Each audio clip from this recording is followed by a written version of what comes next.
All right, what's good, y'all? Let's talk about it. It's finally here. Hellraiser. Oh man. Oh man. Shout out to all the Hellraiser fans. Shout out to Clive Barker. Shout out to Doug Bradley. Shout out to those who participated and acted in this entire franchise. I'm a big fan of the Hellraiser franchise. I've always wanted something like this to come to Halloween Horror Nights, and it's finally coming this year. We're going to get 3 movies in one house. This will be the house of the year, guaranteed. Charles Barkley voice. Guaranteed, like Charles Barkley says. This is gonna be amazing. I'm not gonna lie to y'all. I've been waiting for something like this to happen.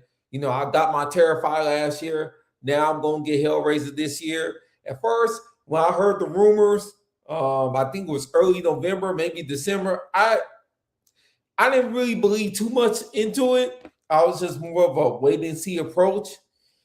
And then as the months progressed and the speculation maps started to drop and progress, it started to become more apparent that this IP is coming.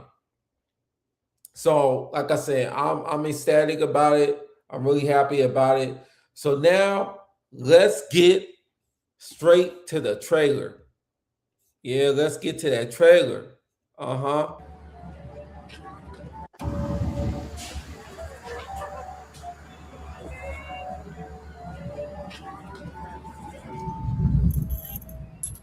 Ah, you're back.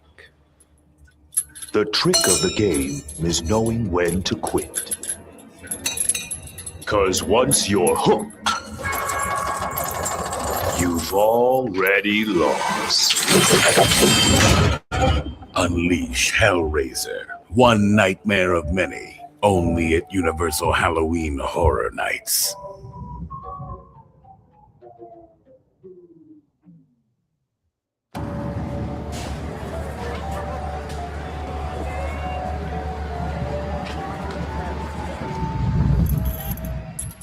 Ah, you're back. The trick of the game is knowing when to quit. 'Cause once you're hooked, you've already lost. Unleash Hellraiser, one nightmare of many, only at Universal Halloween Horror Nights. Wow. Just announced a haunted house based on the original Hellraiser trilogy is coming to Universal Studios Halloween Horror Nights. Enter a realm of pure pain and become part of Pinhead's nightmarish ritual. Tickets are on sale now. Your pain is their pleasure. Become part of the cenobites' hellish rituals in this haunted house based on the original Hellraiser trilogy. Tickets are right there. All you gotta do is click that link. You right there. So now let's go to Mondo, aka Five Fires. Uh,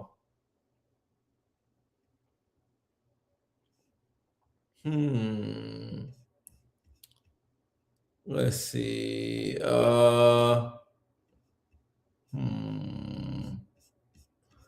See, he put something here. I gotta check out his live stream. It's almost there. He put a whole link to it. Jesus Christ. I don't know why I can't find his joints when he is that it? No.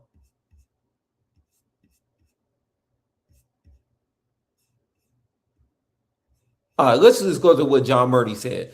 So he says Hellraiser at Universal Studios Hollywood will be located in H Lot North, where Terrifier was in 2025. I see you naughty little boys and ghouls trying to nab pics of the facade from the tram, and now you will pay with your flesh for that transgression. You just couldn't leave the box alone, could you? No, I got it.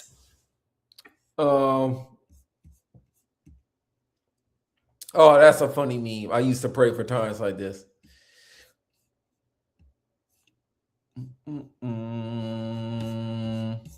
Man, Mondo always posts the hold up. Let me see something.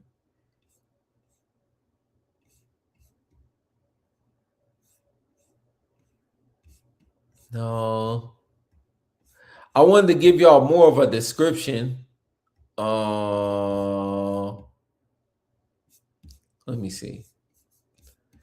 Mondo always be having the hookups. That's why I be going to his page. Oh, here's the pictures of the Hellraiser shirts. So they're at the store right now. That's crazy how they be having the merchandise right there on the spot. 9 hours. Pleasure. No.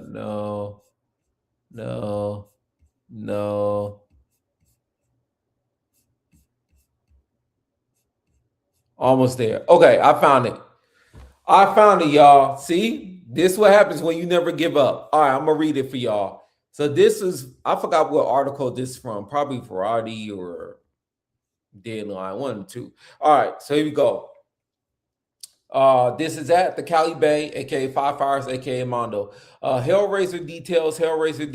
Since its debut in 1987, Hellraiser has become one of horror's most influential franchises, introducing audiences to the chilling mythology of the Lament configuration puzzle box, which I will never touch, which, when solved, opens a portal to another dimension inhabited by the ritualistically torturous beings, the cenobites, and their leader, the iconic Pinhead. Known for blending psychological horror with graphic imagery and psychological themes of pain and desire, Hellraiser helped redefine supernatural horror and cemented its place as a cult classic that continues to inspire filmmakers and haunt audiences worldwide. Now, for the first time at Halloween Horror Nights, guests will experience this nightmare personally in haunted houses on both coasts that draw from the first three films: Hellraiser, Hellbound, Hellraiser 2, and Hellraiser 3, Hell on Earth. Additionally, legendary Pinhead actor Doug Bradley will reprise his character and lend his voice to both haunted houses in Hollywood and Orlando. The terrifying experience begins as guests enter the iconic Lament configuration puzzle box, unwittingly summoning the cenobites and opening a gateway to a diabolical dimension where unspeakable horrors await. From the shadowy attic in Frank Cotton's family home, where he was first cast to hell, to the disturbing Channard Institute, where the legendary box lures guests with its promise of forbidden pleasures, fans will encounter haunting moments and settings from the Hellraiser franchise at every turn. Their unnerving journey ultimately lands them in the labyrinth, where Pinhead and the Cenobites lie in wait for new souls to torment for eternity. Damn, I forgot who they worship. Why am I can't believe I'm blanking out. I'm gonna Google this right now for y'all. Hellraiser mythology. I just can't remember it right now. Leviathan. I just could not remember the entity's name. Yeah. So yes, the Cenobites are in hell, but they're in the labyrinth. And the labyrinth is ruled by Leviathan, the supreme deity of flesh, hunger, and desire. Leviathan acts as a cold, calculating architect who records desires and judges souls, determining who is worthy of enduring eternal torment and who might be chosen to serve. So basically what they're saying, this entity decides if you become a Cenobite or if it just basically, like they said, torment your soul just forever. You just torment it forever and ever and ever. Like Frank.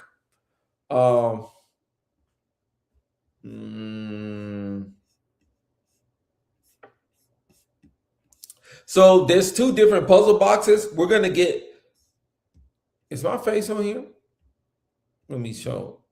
Okay, so we're gonna get the original puzzle box. So the original The box, you do the finger like this, and then it changes, it evolves. The box evolves. The other one, you get stabbed with it, and if it pricks your finger, then basically the Cenobite's going to come to get you, torture you, and take you straight to hell. So we're going to get the first one. We're going to get the first joint. And then for the first three films, I would recommend y'all watch the first 4 Hellraiser films. The first 4 Hellraiser films are watchable. First 2 are pretty good. The third one's entertaining. I think the fourth one's entertaining. Flawed, sure, but it's entertaining. And then after that, it just goes into dog shit until you get to the Hellraiser reboot, which is okay at best. It's just very slow. The pacing is too slow, and I think they could have added more shocking kills, if you will. Yeah. So the first film is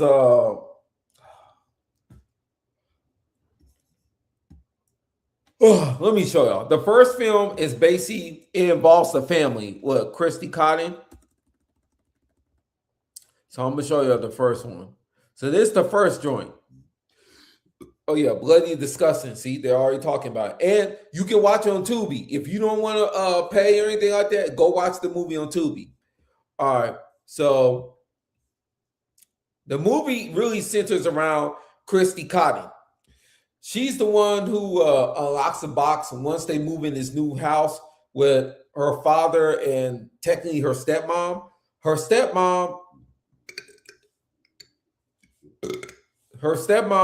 she's a filthy bitch. Filthy bitch. So Julia, she's fucking on her husband's brother because she was fucking her husband's brother before she met the husband, which is fucking weird. I don't know why she would keep it in the family, but that's what fucking whores do. So she does that. And the husband drops some blood on the ground where his brother was taken out basically by the cenobites, but he wasn't taken completely to hell. Some of his flesh was still stuck to the boarding, under the boarding. So the blood brings him back. Then he takes out his brother. Oh, this is probably what they will show in the house. So in order for these tortured souls to regain their human form, they basically gotta, I don't know how else to call it. It's kind of like the mummy. They gotta basically drain the flesh out of another human being. And they have to keep doing it until they can regenerate their own flesh to their body. So we probably will see that in the first 2 films, especially with what's homeboy's name? Frank. Frank is the main antagonist, but Julia is a side antagonist, supporting antagonist, if you will. Larry is the father, but he ends up getting taken advantage of by Frank, his brother. Like I said, Christy Cotton is the main character. She's the one that deals with the Cenobites, and she's like, yo, Pinhead, don't be trying to take me out. I'm going to get Frank for you, but you got to leave me the fuck alone. And you'll see how that happens. And then in the second film, Christy deals with the Shannard Institute. She's in the Institute, and Julia gets brought back by Dr. Shannard, and she's got to feast on or basically drain people's flesh so she can regenerate her flesh. Then they end up going to the labyrinth in hell because they use this little girl to open up the box. But here's the cool thing. The Cenobites know the little girl doesn't know no better. They know the person who really is seeking it is Julia and Dr. Shannard. So then Dr. Shannard eventually later on turns into the ultimate Cenobite and takes out all the Cenobites. I know a lot of people got pissed off at that, and it wasn't fucking with the fact that he easily killed off the other Cenobites like Penny and the Chatterer and Butterball, and I forgot the lady's name. That's a Cenobite. Fuck. Let me type in the cenobites.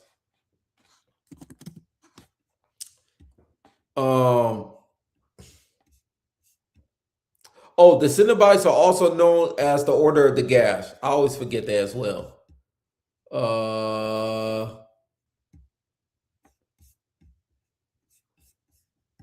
Let me show this for y'all. So this is more information on the cenobites.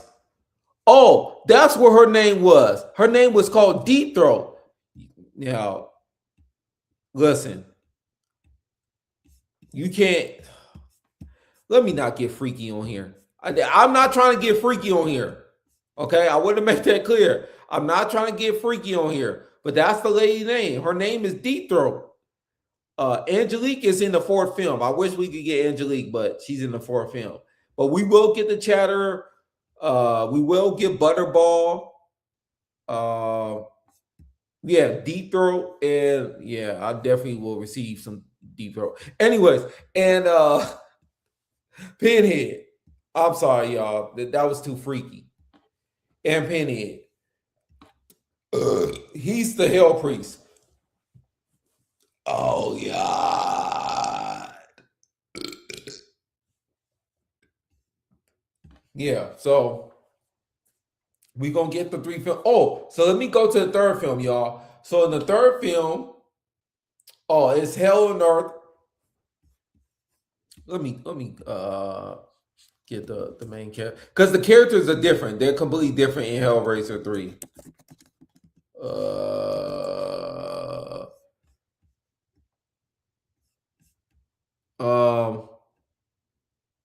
Okay, so let me show y'all something. So the main character is, damn, I can't believe she looked like that. The main character is Joey, also fully known as Joanne Summerskill. That's the protagonist. The antagonist actually is J.P. Monroe. There's new cenobites. So Pinhead is stuck to this statue that's from hell because everything that transpired towards the third act in Hellraiser 2. So he gets brought back by the flesh. He ends up breaking out the statue. He turns J.P. Monroe, his girlfriend, and a couple of the people at the, I guess we could call it a bar. But basically, he turns them all into fucking cenobites, like all of them. He turns all of them into cenobites.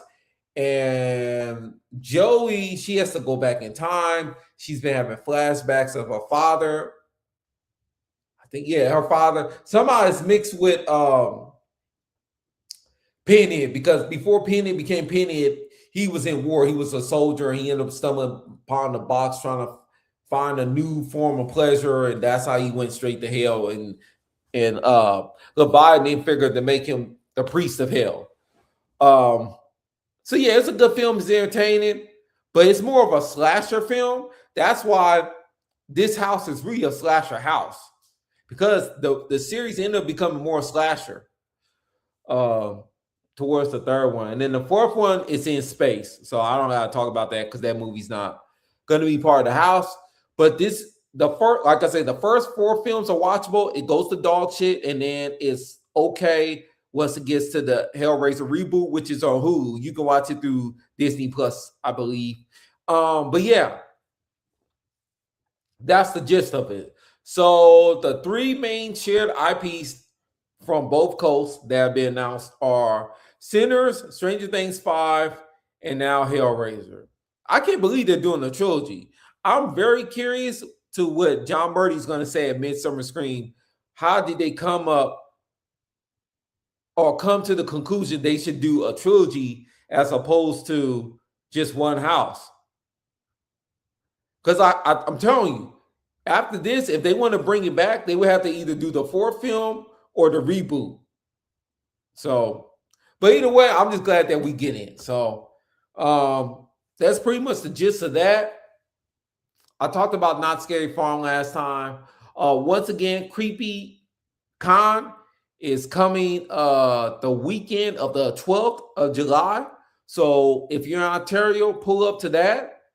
You can pull up to Eulogy Collective if you want to go to a haunted attraction that's active right now, year-round haunted attraction in Anaheim at the Garden Walk. Shout out to the Garden Walk, most underrated spot in Anaheim. And then Midsummer Scream is coming in August, like mid-August. So yeah, stay tuned for the more announcements from Horror Nights. Evil Did Burn announcement for the house should come next week because the movie is out next week. I gave it a 7 out of 10. If you want to see the whole entire spoilers, it's on my channel. So I'll leave it at that. But yeah, shout out to all the Hellraiser fans. Rejoice. Pinhead is coming, and he's coming to take all y'all flesh. All y'all, he's coming for all the flesh because he's a greedy motherfucker. A greedy motherfucker. But anyways, thank you for watching. Let me know what you think about the announcement. Salute.